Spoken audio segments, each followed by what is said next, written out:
Hey, good evening, everybody.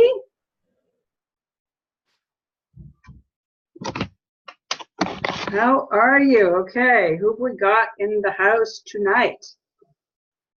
I'm going to wait a couple more minutes, see who else signs in here. So we've got Kathy, who I know is Kim, and we've got Kelly, and I feel like, you know, a cartoon character, and Dan Laxer's in the house, and Wanda, and hi Jenny, and Connie, and Barbara, and we have Kelly. What show is that, Dan? Is that like Romper Room or something? So everybody, I'm going to introduce you in a minute to JEANNE Souders. She's our Souders. I usually pronounce it wrong, but she is joining us from Chicago. And as you saw, if any of you checked into the event, hi, Gabriella. You know that she's got quite a story, and if I were to go back a couple of years, which she and I will take you back to, it was a story that I knew eventually would be told. I don't think she ever really knew at the early stages what was coming down, because she was wanting to write a story, but her life was in pretty interesting shape. So I'm going to open up to JEANNE now. Are you there? Okay.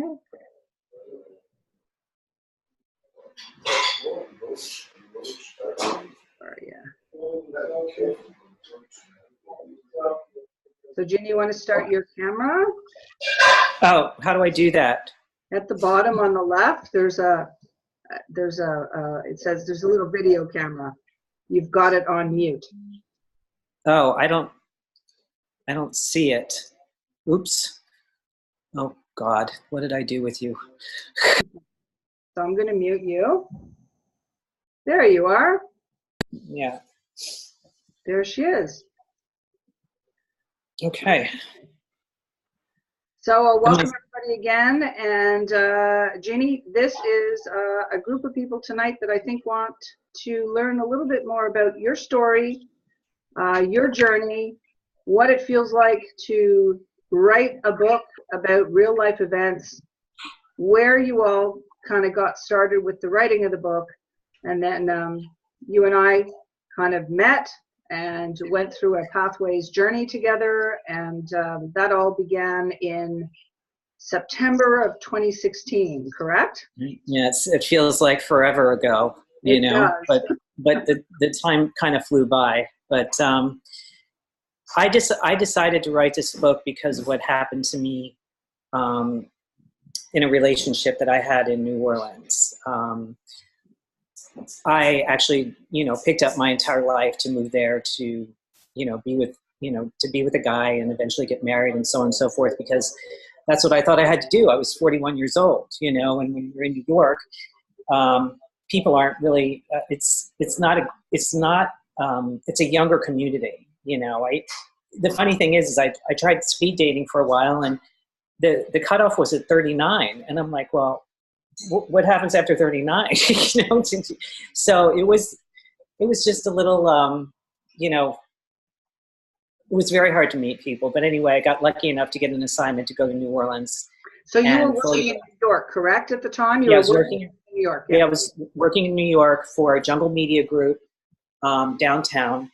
And I had been working there for, 6 years. And loved my job, absolutely loved it. I traveled a lot, I did great things, met a lot of people. So they wanted to do a story on the first anniversary of Katrina.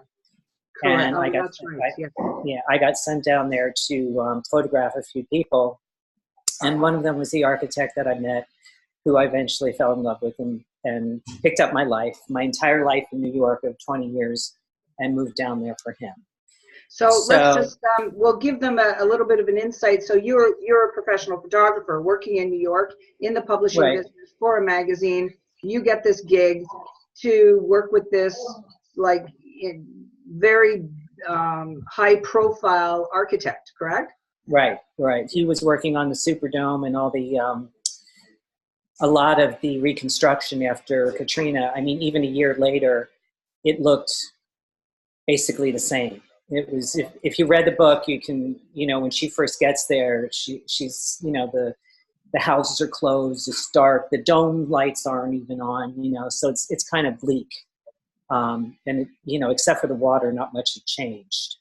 So, but yeah, I spent 3 or 4 days down there, and I met him, and we just kind of clicked, you know, and he asked me out to dinner, and, you know, I went. I didn't expect anything. I thought it was just going to be a one-time deal, you know, but we struck up a friendship.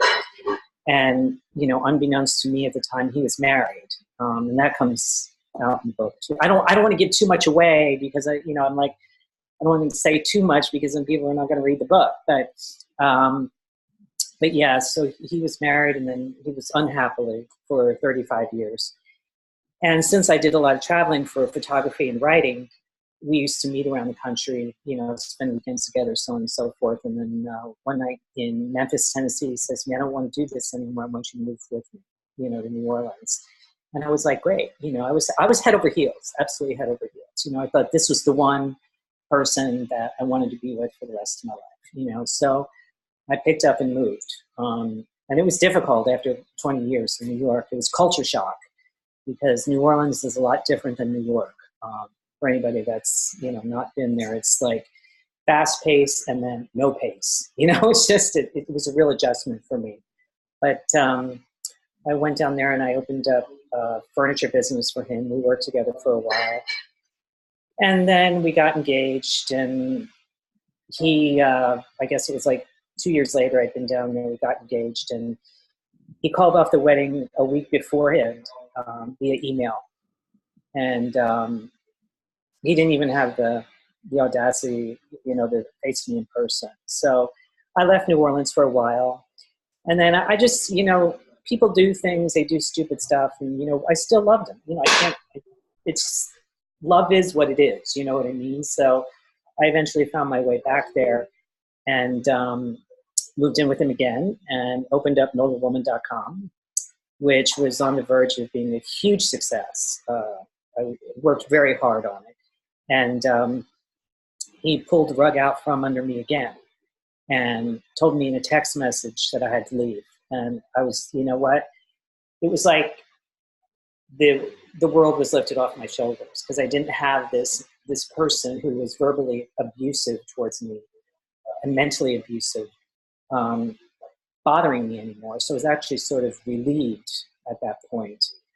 And so I left the apartment. I still lived in New Orleans. I was running the magazine, the online magazine, and then I came down with uterine cancer, which was a really big thing for me. I was sick for many, many months and had to shut down the business for a while. And the thing that happened in between was he started dating an employee that I had fired for bad behavior, showing up inebriated to meetings or under the influence of something, so on and so forth. And she had a vengeance towards me. She wanted to take over my life, and that's exactly what she did, and she succeeded. But I couldn't be there in New Orleans with all this going on, so I left and stayed in New Jersey for a while with a friend, and then went to Delaware. And that's when the whole situation started, the stalking online, the just nonstop profiles on Facebook, fake Facebook profiles of me with various vulgarities and stuff, you know, and I would have let that go. You know, I would have let that go. But when I saw an email from a friend of mine who said, "Is this you?" And it was a full frontal naked photo of myself. And I said to myself, that's it. You know, it's against the law. And that's when my fight, my real fight started. And that's when I said, you know what? I'm definitely going to write this book, but it's going to be a little bit different than what I had originally intended. So that went on for 4 years. And unfortunately, you know, the system down in New Orleans is very corrupt. And my ex-fiance knew a lot of people down there, and so did she. And they eventually got off with basically a slap on the wrist. And the thing is that, you know, you feel violated. I don't know how many people she sent it to, but she would show it at restaurants. She would, you know, email it to people, text it to people. She even had the balls, excuse my French, to send it to me one night, you know. So it was a relentless battle with, you know, the district attorney's office and the DA and the police and the whole 9 yards, starting in Delaware and then in New Orleans. So it was disappointing, but there are a lot of people that go through this and they don't speak up. And it's a crime. It's you know, it's punishable. It was punishable by 2 years in jail and $10,000 fine, which didn't happen, obviously, to them. But I decided to speak up for victims who are afraid to come forward, you know, don't feel comfortable, don't want, you know, to stir stuff. So that's why I started Women Against Video Voyeurism. And all this time, while I was gathering all this evidence against them, it was 1,000 pages long, I was writing at the same time. And it was very therapeutic. It was like a free therapist, you know, a free psychiatrist to kind of to get through it at that point. Well, when I met you was in the fall of 2016, and you had arrived in Delaware. Yeah. Right. That's when we met. And I was you were in what I call the quicksand of it. It was, I mean, the emotional toll that it had taken on you, because I don't know if, you know, this is in the book, but the truth is, I mean, sending a few photos out of you was the result of the violation of somebody recording and taking photographs of you without my knowledge in you know, a sacred space in an intimate environment, and continuously taking these photos and videos unbeknownst to you. Right. And the district attorney, Leon Canizero, I mean, it was embarrassing enough that people that I knew or didn't know knew it, but then you have the cops looking at it, you have the, you know, the advocates, you know, the victim advocates, and then I had Leon Canizero, the district attorney of New Orleans. He said, "Jeannie, there's a whole library of videos of you." And I said, "You've got to be kidding me." I knew nothing about it. And, you know, it was sad. It was really, you know, up one day, down the next, up one day. You know, it was an emotional roller coaster for me. It was very disturbing. And if I remember correctly, I mean, even in the earlier days of our conversations, because we spent a couple of days together, right, at the first time we met. Right. You know, we would continue in these conversations, and every time we spoke, they had done something new. Yeah. Every single time. I mean, they even went as far as sending naked photos of themselves having sex to me.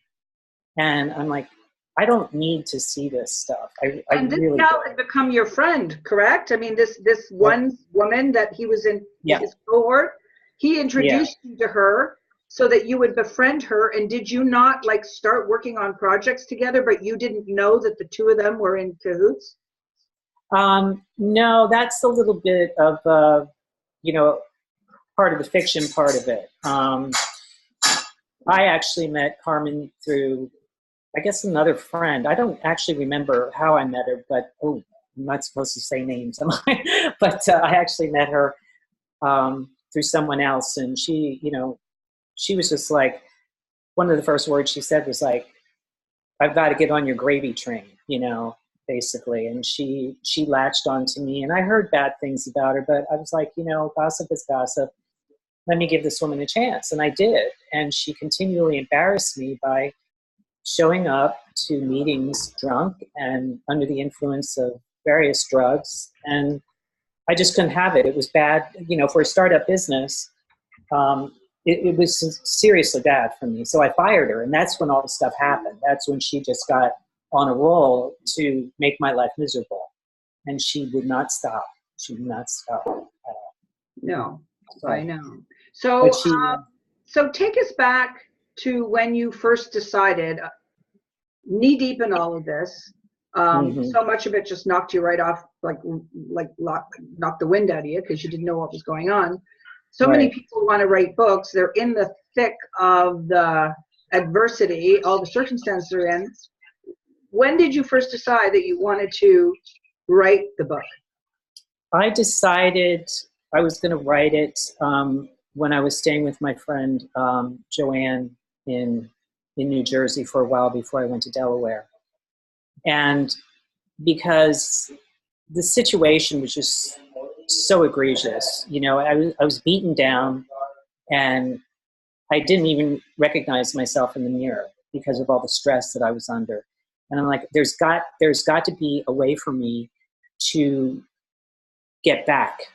So I guess if you want to call it, you know, I don't like to call it revenge, but kind of, you know, it is. It is. I mean, if you're going to do this to me, then I'm going to put it out there so people will know. And other people that go through the exact same thing will also know as well. So I want to mention here that there was a point in time that you and I had to have a conversation that I've had with other authors that are writing fiction books that are, some of them are loosely based on real life events, some more so than others. You know, we had to have that book looked at to make sure that there was no way that this kind of individual, being the kind of person that he is, still Right. is, that here would be somebody that would certainly be the type to come after you. If he saw anything in there, you'd be slapped with a lawsuit. Right. So, Definitely. yeah, so that was something we were careful about, and you were careful about, to make sure that there was enough in there that created this story, not so specific, not something Right. that people would necessarily recognize, but like I said in the email that I sent out, I mean, when I did finally read the manuscript before we went to press, I had to ask you a number of times because there was some stuff in there. I thought, no, this has got to be the fiction part. Right. And Right. it wasn't, was it? Well, you know, I would say, you know, I waver between 70 reality and 30 fiction, you know, Right. or 60-40. Um, I obviously had to embellish some things, Mhm. but they were an embellishment of something that actually did happen. Okay. Exactly. Yeah. So, you know, just to make it more interesting for the reader. And, So you at the know, beginning, you're writing the book for revenge because, I mean, that's a driving force, right? So you get yes, these guts out of you and you write it and you get it down on paper. But I think right. at a certain point, the switch flipped because it was like, yes, it was revenge, but you kind of built this group of characters that Yeah. were like you fell in love with your own story. You know, I know. And every time, like, I would stop sometimes and I'd lay in bed and, like, I'm thinking about Omar and Jamie and Liz and, oh God, oh, she's going to kill me for not remembering Diane. Yeah, Diane. And I'm like, I stopped writing and they've stopped living. That's how it was, you know, and this alternate world sort of took over where I could take myself out of the situation that I was in and put myself amongst these wonderful people that are a compilation of people from my past in New York and people that I knew in New Orleans, and just have fun. I mean, it turned into a labor of love after a while because I mean, I couldn't live without Jamie and Omar, you know, it's like, or Diane, and it's just like my family there, you know, so I can't wait to, you know, really get further in the sequel because I miss my people, so to speak. So listen, I'm just going to take a minute just to just introduce this book to the people on the call. So this book is not for the faint of heart. This book is like a 600-page novel. It's called Soul Thieves, a story of love, lust, manipulation, and betrayal. Right. And I'll just give you the synopsis on the back just so that you get a bit of an idea. Great. Elizabeth Lewis, that's who the character of Jeannie is based on. Elizabeth Lewis is based on. Jeannie is an independent, dynamic woman and a senior executive in the publishing industry in New York City. Her professional life is thriving, but her personal life needs a major overhaul. when she accepts an unscripted photojournalism assignment to New Orleans to cover the first anniversary of Hurricane Katrina, she meets the powerful, charismatic, and prolific architect Grant Bradford. The attraction between them is immediate and electric, and she is... Can you hear me? Yeah. Somebody's trying to talk. Joanne, is that you?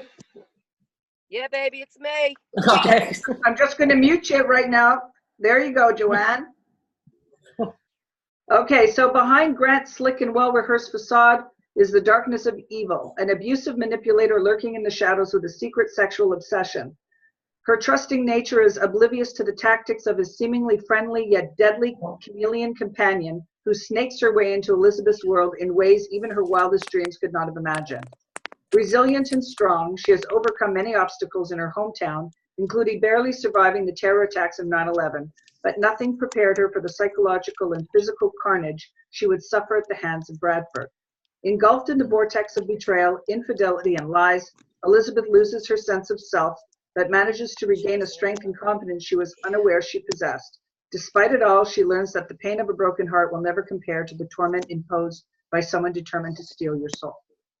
Right. And that's exactly how it felt. Because after everything happened, I lost myself. And one of the main reasons that I wrote the book was because I had this absolutely fantastic life in New York. I mean, it was wonderful. I had a great job, so on and so forth. And I felt the need, oh, I'm 41, I need to get married. You know, my biological clock is ticking, you know. So I set out to find someone to do this with, obviously. So, but that's it. It was not the right thing to do because I gave up my entire life. And the one thing, if anybody takes anything away from this book, despite the video voyeurism, etc., is to never give up yourself for someone else. Because it's taken me a long time to find myself, and it's finally happened this year. Finally happened 10 years after. 10 years after. Well, I want to read to you in your introduction at the very beginning, okay, or your acknowledgments. There's a last paragraph that you've written just for your readers, which I think is a really great, right? It's a really great way to kind of give them a bit of an insight to your thinking. I want to thank you, the reader, and leave you with a few thoughts. Remain true to yourself. Never give up on your dreams. Do not sacrifice your passion to pay the rent. And for God's sakes, don't be afraid to be alone. There's no surer emotional death sentence than to abandon who you are in an effort to fit into someone's life, into another's life, because you think your biological clock is ticking. Why? In reality, especially in today's world, there is no clock. 40 is a new 30, 50 is a new 40, and so on. Hours 1 through 12 do not exist, and there is no tick, no talk. Don't buy into the antiquated belief that such a clock exists and that you must conform to society's norms. You know what I say, F that. What really exists with this age is the beat of your spirit, but you can only truly hear it when you put yourself first. Try not to be selfish, but at the same time, don't ignore the sound that is unique to you. Embrace it. Hear the rhythm. Don't be shy. Turn up the volume. Sing to it. Dance to it. Don't give a second thought to what ultimately insignificant people think. Most of all, be inspired by the resounding melody of what inspires you and keep moving forward. That spirit is in your head, heart, and soul, and don't ever allow anyone to steal it from you. Yeah. I was kind of hesitant to write that. That's my selfish passage right there, but it's true. It's absolutely true. And I had to. It shows how far you came from beginning to end, right? That's I think that's part of the journey that you see there, because that's that passage you wrote at the end of this journey, just before we sent that book off to press. So probably wouldn't have imagined writing it at the beginning stages anyway. Oh my God, no. I wasn't dancing. No, you were not dancing. No. You weren't dancing. So tell us a little bit about you, of course, left New Orleans, and then after the book was published, you had the opportunity to go back down there where all those people still lived and speak at a festival down there. How did that feel? Right. I was petrified. Yeah. absolutely petrified, because she had been threatening me before I'd gone down there, saying she was going to serve me with papers and she was going to, you know, show up and so on and so forth. And to go down back into that atmosphere was really overwhelming.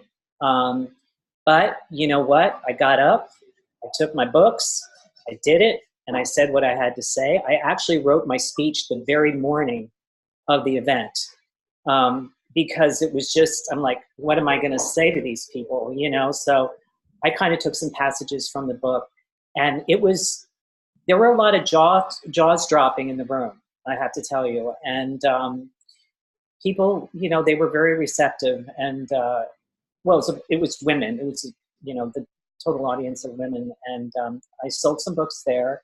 And then the very next day, I had my very first book signing at Barnes & Noble's in Metairie, and which was so exciting, you know. So I'm sitting there with a poster there, and I'm like, oh my God, I can't believe this is happening. That had to be one of the best days of my life.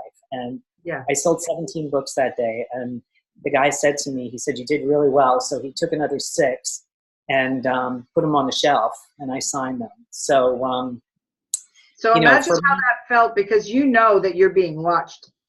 Oh, I know. You're being tracked. So Right. isn't success, you talk about, you know, writing a book for revenge, isn't success the best kind? Oh, yeah. Well, that's, you know, living well is the best revenge, Exactly. you know. And, you know, it took me a long time to get here, but, you know, this journey made me, I think it made me a better person. Unfortunately, I'm not, you know, I'm still a little shaky on the trust level as far as getting, you know, involved with other people. But, you know, it's taught me a lot, and it happened for a reason. And the reason is the book, you know, and the next one after that. And the next book. So yes. I want to get back with Omar and Diane and Elizabeth. So tell me, you know, Soul Shattered, book 2. Right. Tell us a little bit about what's Elizabeth Lewis up to now. Well, she is going to explore her relationship with the doctor, Dr. Ben, because it literally picks up right where the last one leaves off. Okay.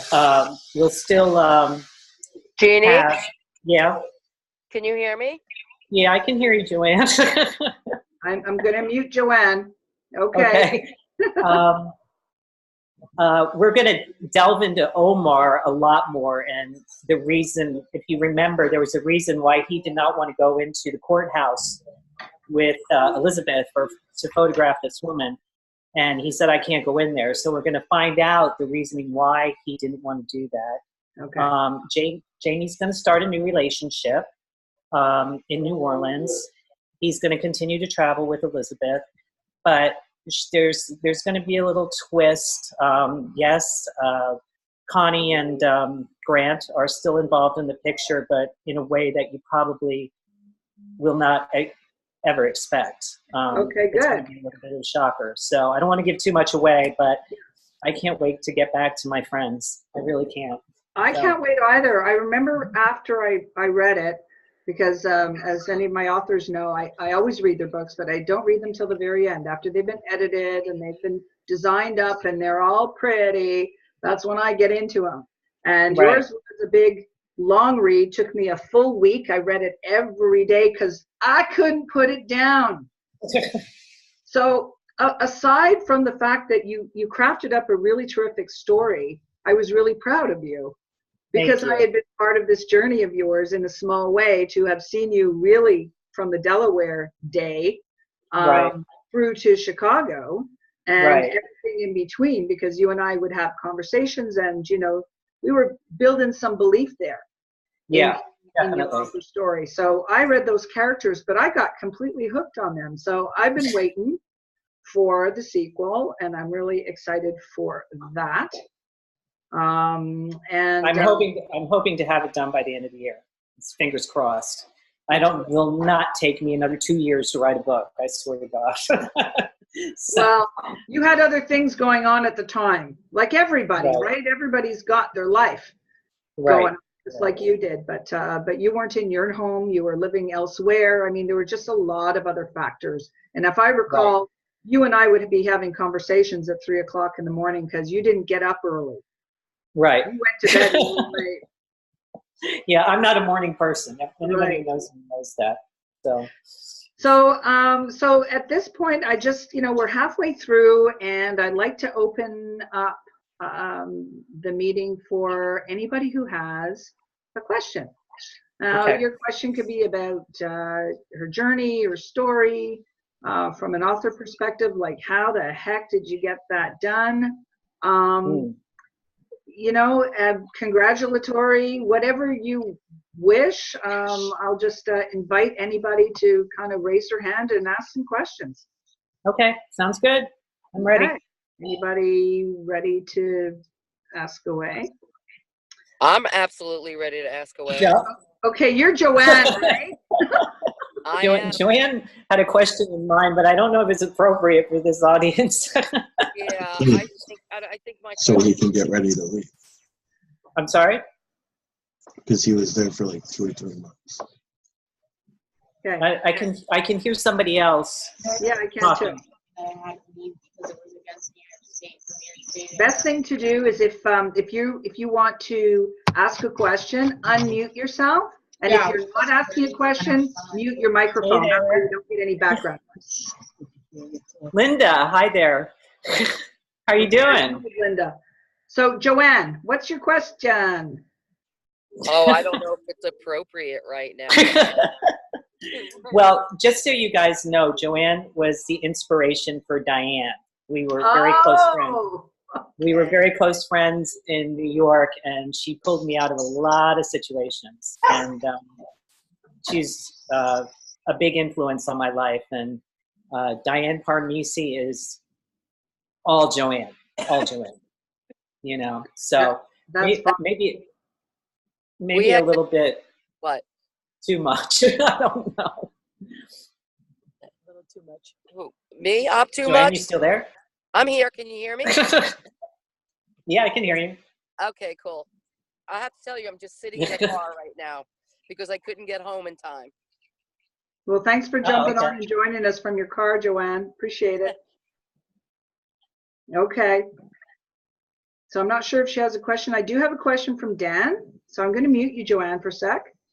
So Dan wants to know a little bit more about our creative process. So between you and I, from when we first started to write the book, how we worked together, how our coaching process kind of unfolded. You were very supportive of me, especially when I couldn't write.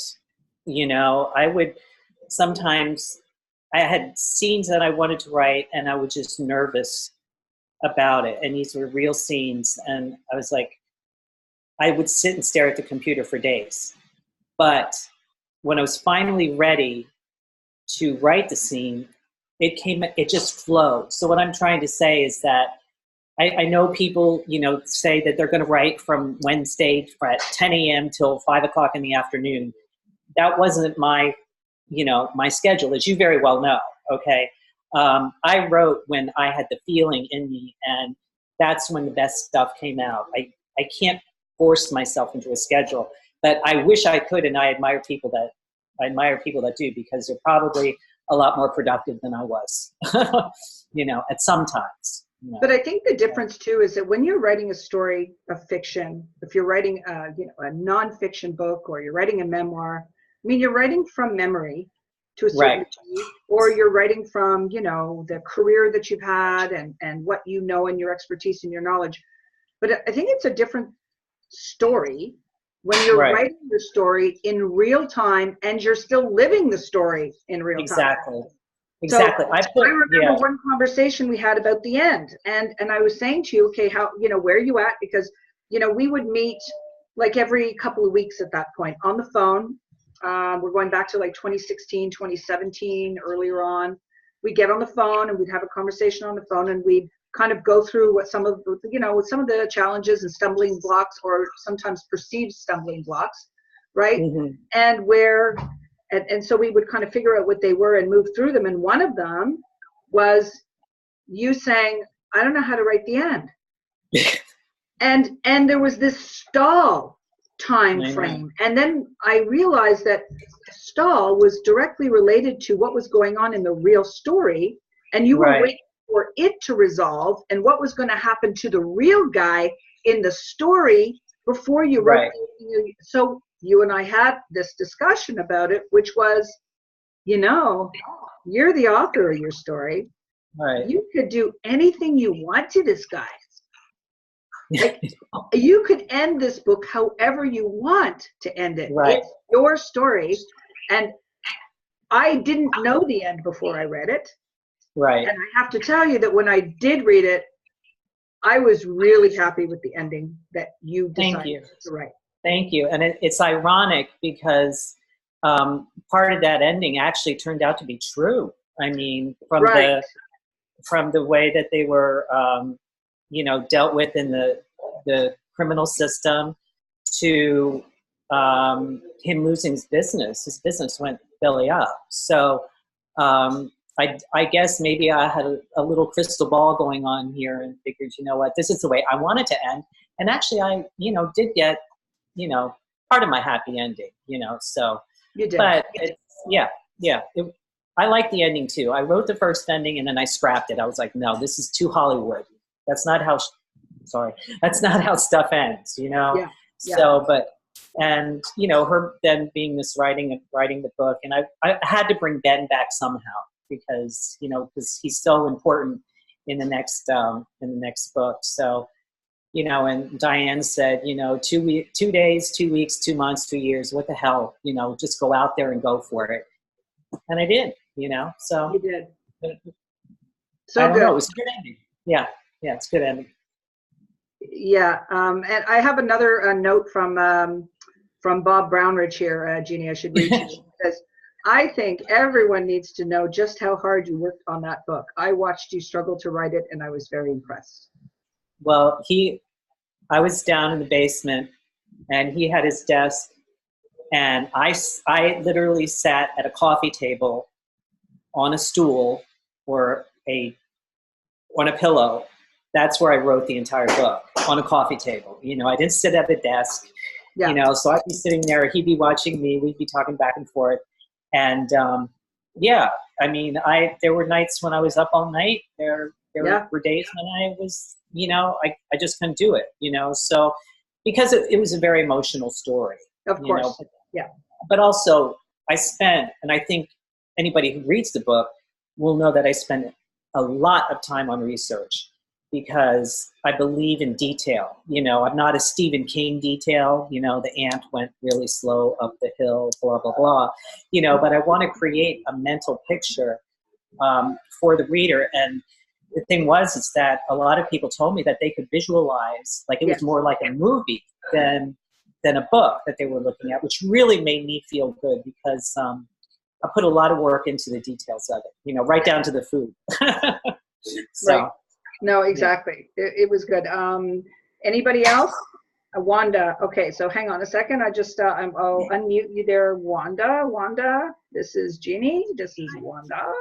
Hi, Jeannie. Hi, Wanda. It's a pleasure to meet you, and congratulations on your success. I really thank you. You're very inspiring for me because you're telling a true life story, and I am doing the same. And it was very hard to. How can I say this? I'm very nervous. I don't know why. That's okay. Don't be nervous. Because I never really officially met someone other than Carolyn who wrote a book about their life, and to share all that deepest, darkest, painful struggles. From the beginning when you started to write and putting it all on paper till today, now that it's done, it's out it's out. Now the world knows all your secrets and all your pain. How are you dealing with this today? Like now everybody knows, like, you know, like, do you hear what I'm trying to say? Like you're letting the whole world know how you feel, like your secrets, your struggles. How are you today? Well, you know, and a lot of what he said to me in the book was verbatim. Okay. You know, when you have a lot of mental abuse, there are certain things that you just do not forget. Like when he said, I could have anybody else, but I ended up with you. how that made me feel. So you kind of really connect with the emotion. When I first got the book, I was just like, oh my God. And first of all, it's 2.2 pounds. I was like, damn, this is heavy, and it's a heavy book. It's a heavy book. You can do curls with it if, when you're done with it, whatever. But as far as everybody knowing how I felt, it was cathartic, and I'm not ashamed of what I wrote. I wrote how I felt, and if somebody doesn't like it, that's tough crap. If they have a problem with it, then they have a problem with it. But I wrote that book. I wrote that book for myself and for other people who have gone through the same thing. Oh man, that was very well. I think that's an important point to make as well. You write it for yourself because if you're writing it with the mindset of I'm writing this for the whole world to see, you tend to hold back on what you're willing to allow yourself to pour out onto the paper. But if you turn that around and say, you know what, let's just write it. Let's just pretend I'm writing this for myself. Yeah. Nobody else is going to read it. I'm just going to read. Now, Wanda's writing a book that's a little bit more nonfiction than fiction. Okay. But by the same token, we got to, change names and stories around to protect the guilty. Thank you. Well said. Right. But at the same time, you understand that if you're writing the book just for you, it's like your brain goes into another gear, and it allows itself to kind of brain dump the stuff onto the page. There's plenty of time to pull away pieces that you don't want to share later. But the most important part is getting it out of your head in the first place. You know what? I'll share this with you. I first got the book, I looked at it, I read it, and so on and so forth.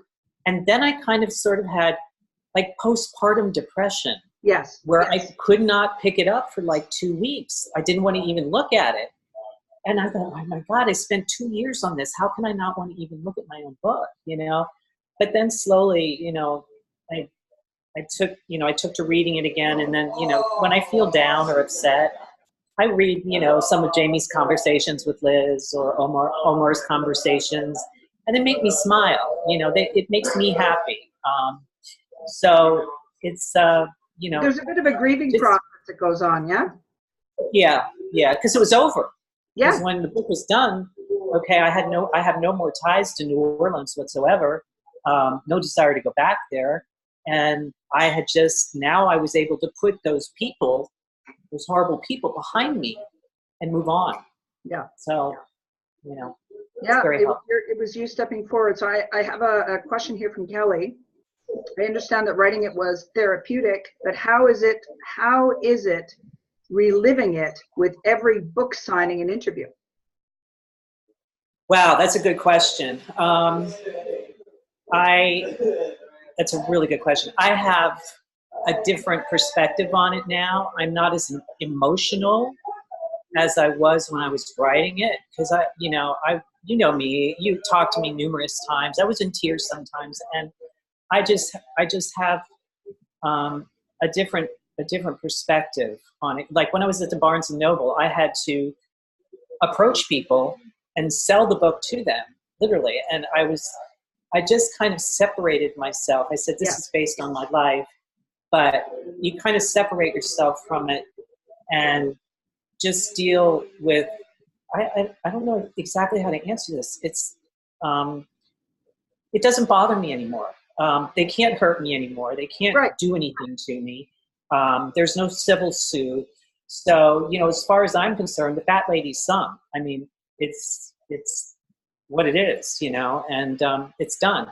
But what's interesting— it takes on a life of its own, right? I mean, that's my God. They take on a life of their own. Once they're out into the big world, it's like birthing a baby. Yeah. And the baby's out in the world, and then you watch what happens next. And there's the things like doing book signings and press releases and media appearances, but then you never know. And of course, your imagination goes into high gear, and like most fiction writers or novelists, you got the next one. He's already in your head. You already know what. Yeah. Well, the thing is that I maneuvered my subjects, my characters. But in this second one, they've taken on such a huge presence that I think they're going to kind of maneuver me, if that makes any sense. Ah, that's you a very know, different so way. yeah, because to me they're people. They're my friends. They're my Yeah. family. You know, they don't exist, but they do. You know, You have so. a lot of imaginary friends, Jeannie. Well, But I like them. I like them. I really miss them when they were gone. So get writing, would ya? I will definitely. That's Definitely. fantastic. Okay, anybody else? Well, okay, so Kathy, Kim, Kathy. There we go. Oh, hang on. There we go. Okay. Hi, Jeannie. I want to really, my heart is beating, okay? And I feel really emotional for you. It's inspirational what you've done. I will tell you, I'm sure it took a lot of strength and courage and bravery. And congratulations. Thank you. And to live and relive it. And I took a couple of notes because I really wanted to make sure that I didn't miss this. I want to wish you love, I want to wish you peace, and I want to wish you a movie. Because I want a movie has too. nothing about what you've done. So that's what I want to wish for you. And living through things, thank you for inspiring me, because things happen, and when you're in it, it seems like a nightmare. Yeah. You brush it off to live with it, that, okay, this is nothing, until someone like you comes along in a book and touches someone's soul and heart to remind them that it wasn't okay what happened. Right. So right. thank you for writing that. God bless. You. That means so much to me. Thank you so much. I appreciate that. You Carolyn, know, we have to talk. huh? Yes, Carolyn, we'll talk. For That's sure. great. That's, you know, that's what it's all about, isn't it?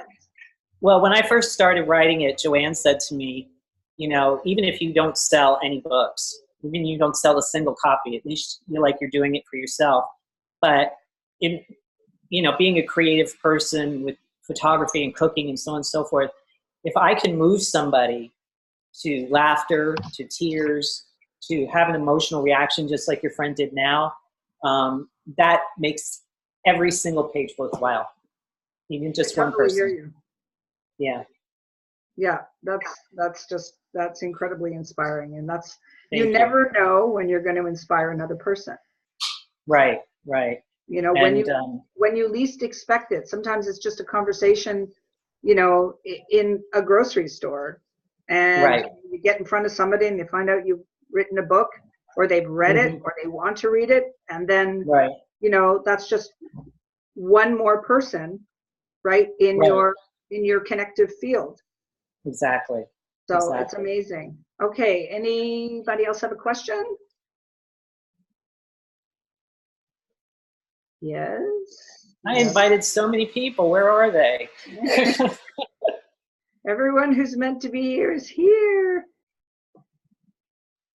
Does anybody else have a question? You good. There's Joanne. Joanne, you're not Hi. Oh God, can you see me? I'm sitting in a car still. You're devoted to your friend. Oh my God, years and decades we're together. Yeah, we've known each other 30 years, almost. Yeah. Reading well, that book, if Diana's modeled after you, I feel like I know you too, Joanne. oh, what a great life we had, but you know, we had bumps and you know that we had to get past. But I am so proud of what she did, even though she was writing the book when she started with me. I knew that that book was going to get, because I've always told you, you're my hero. I've known you since 1985. You know, reading that book in like 3 days on my vacation with my family and just stopping and saying, you know, this is what's good. I can't believe that she's writing this about me. I mean, this is about me. I was like, and I had my nieces and my nephew laughing because of all the things that I needed to do. And, you know, the drinking and the smoking and, well, you know, it's all true. The rehab, no, but that's okay. But, you know, I relived my life reading that book and Jeannie was there, you know, through my husband's illness. And I don't know, I'm definitely, oh, that's in there too. Yes. I remember the day when I called Jeannie to tell her how sick he was. Oh, wow. And I'm just grateful that she was able to come and visit for a few days and actually got to meet him. Yeah. Oh my God, now I'm crying. Well, because remember everything that he did for us. He treated us like queens. Yeah, he did. He did. Joe is a great person. I made him out to be a little bit of a jerk, but you know, I'm sorry. That's okay. But you know, Diane has a future relationship in the next book with a very interesting person, her junior. So nice. She's in for a ride. She's going to make a lot of changes in her life. So you hear that, Joanne, Diane? All right. Are you going to elaborate on any orgasms for me, Jeannie? Hey, we all have them. You just got to relax. That's all you got to do. Okay, so I have, I'm just sorry, Joanne, I'm just going to put you on mute for a sec. I have a comment from Jenny. Jenny, I will unmute you. Hey, Jenny, forthcoming author Jenny, meet Jeannie. Hi, I just got a message. I have 1 minute left on my Chromebook, so if I disappear, it's not personal. Just okay.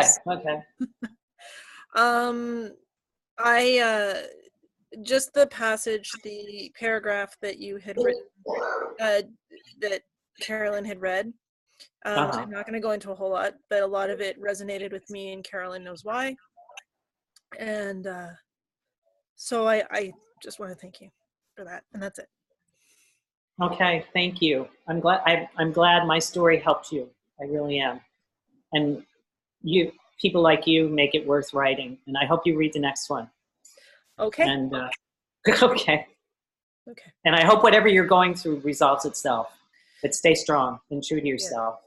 Yeah. Well, apparently I'm stronger than I think, according to Carolyn, right? Aren't we all?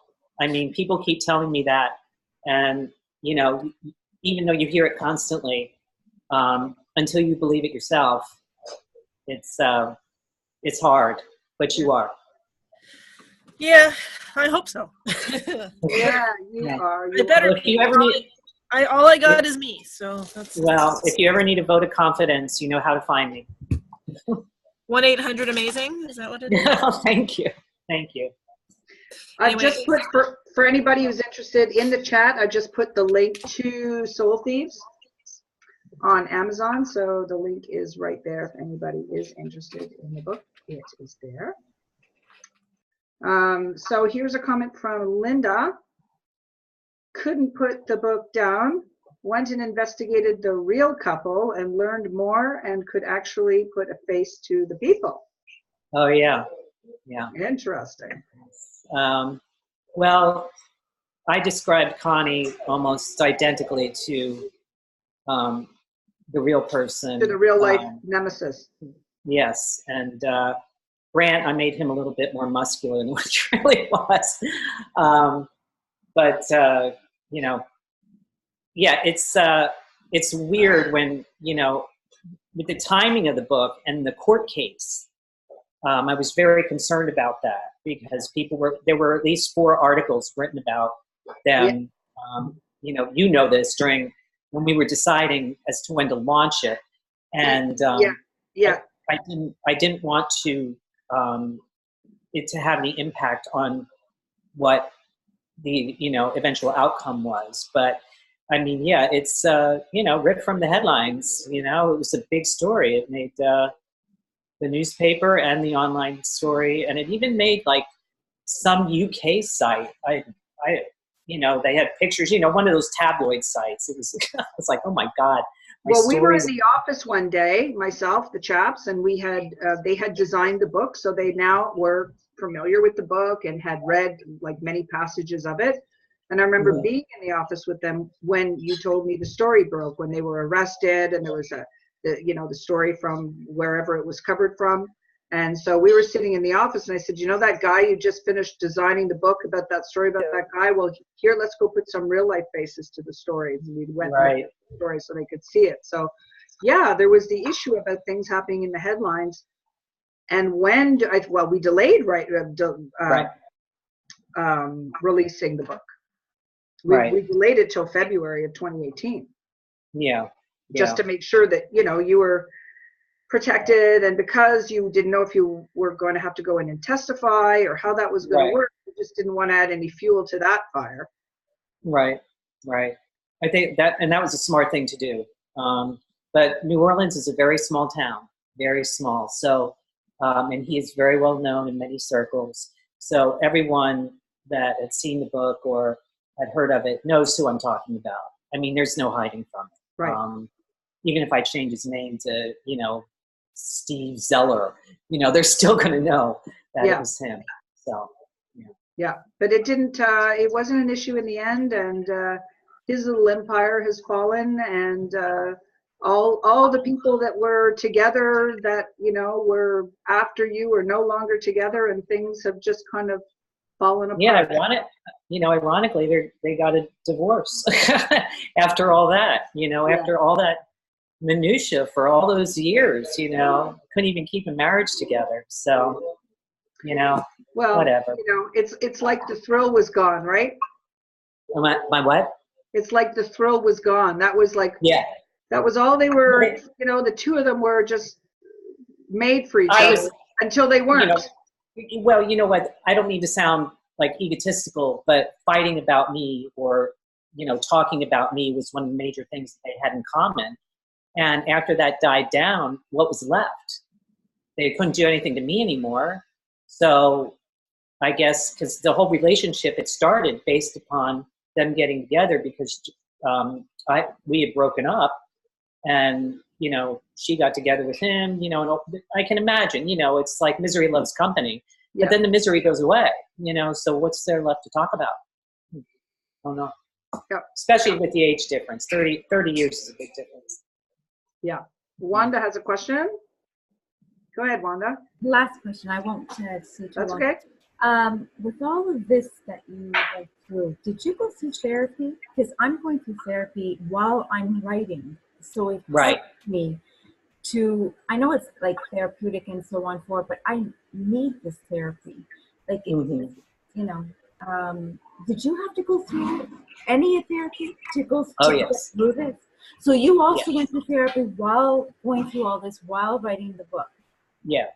I was really devastated because when you pull up your entire life to be with the person you think you're going to spend the rest of your life with, and they email you a breakup note, I couldn't think of anything more cruel until I got the second time the text message,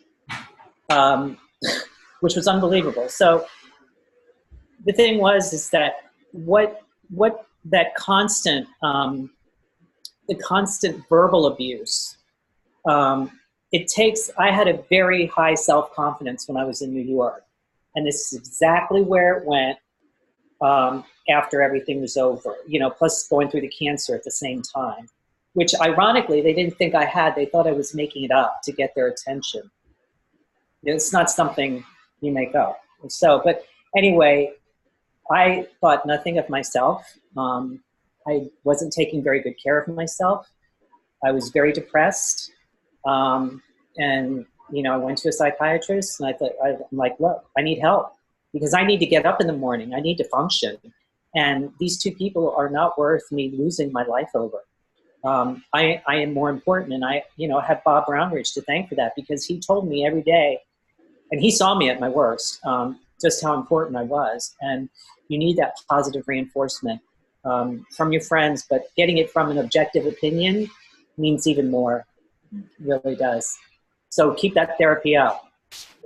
Thank you. Good job. And keep writing, Wanda.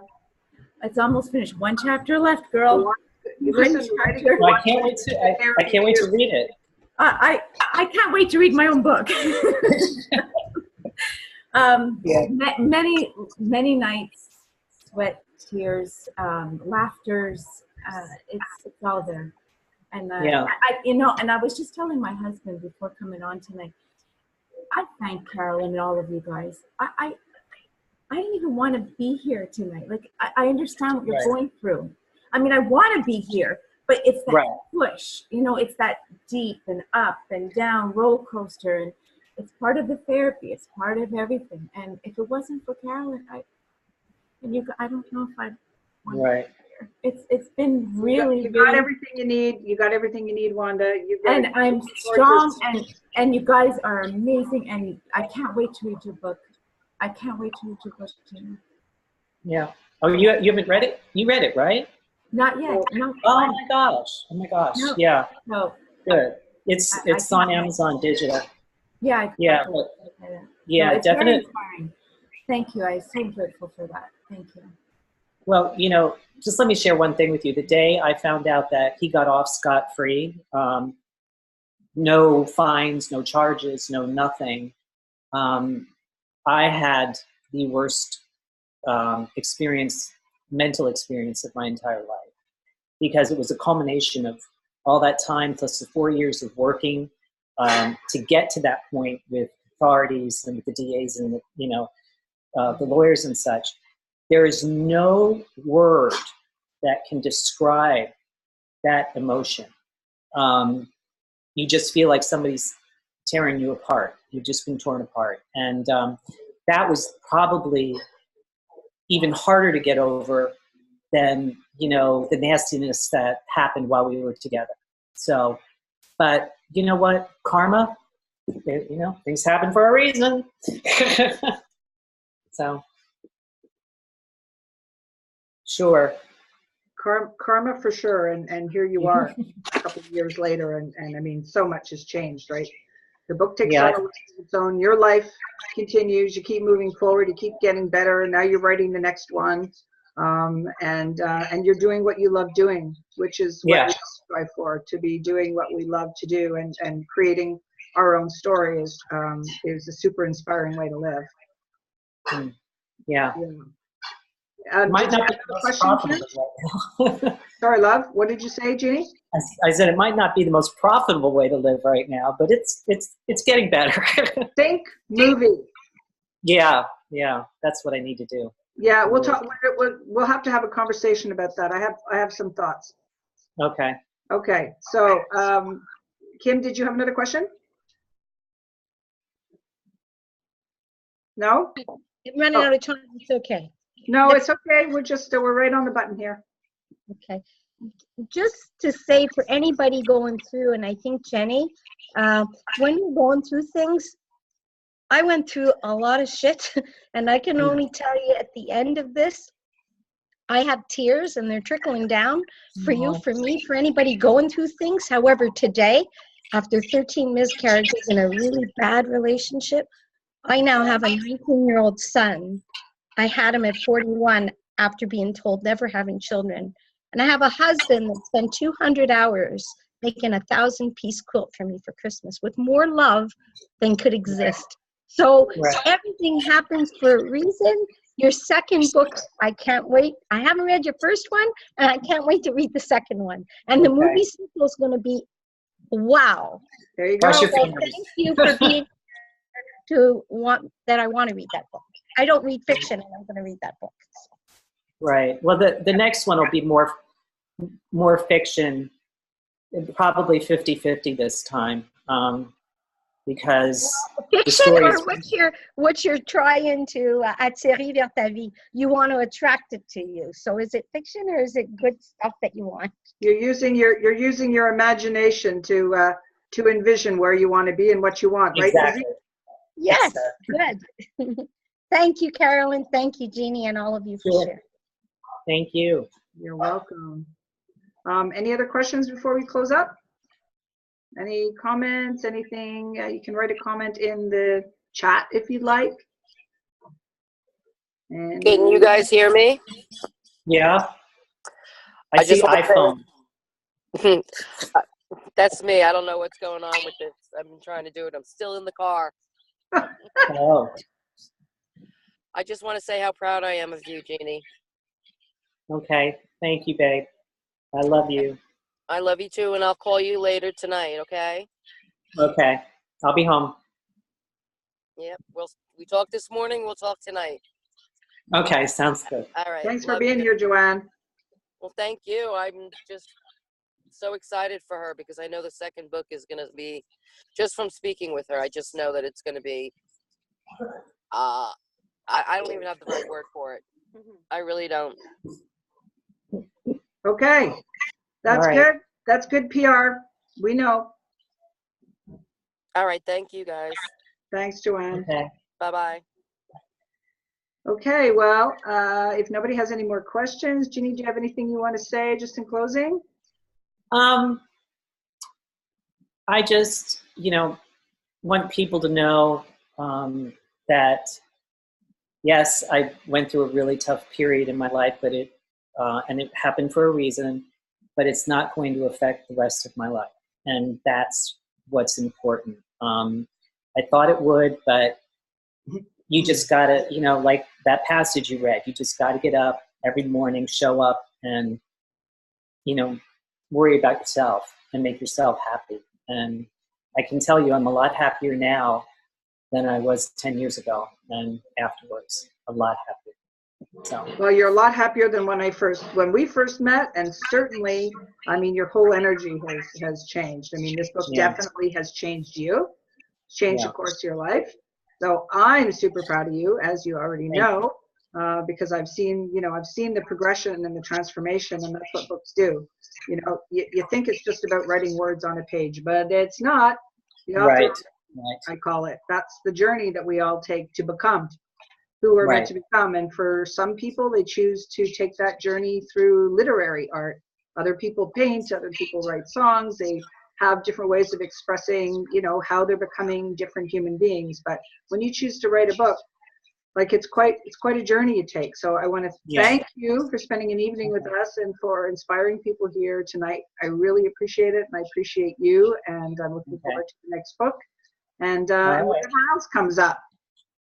Okay. Thanks, Carolyn. Enjoy the rest of your evening. Okay.